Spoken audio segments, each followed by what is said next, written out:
Hi friends, I'm Proshanjit Dey, the marketing head for Dr. Reddy's Nutrition, India and the emerging markets. Watch me live on the 5th of November at 3 p.m. onwards in the GAPSULE event. GAPSULE is first of its kind program aimed at discussing the increasing knowledge gap between the pharmaceutical and the healthcare industry.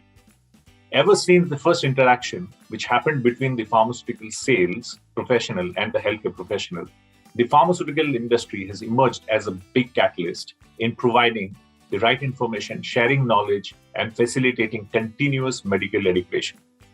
However, COVID-19 has proven to be a big disruptor. It threatens to derail the proven practices that facilitate the information exchange between the pharmaceutical and the healthcare industry.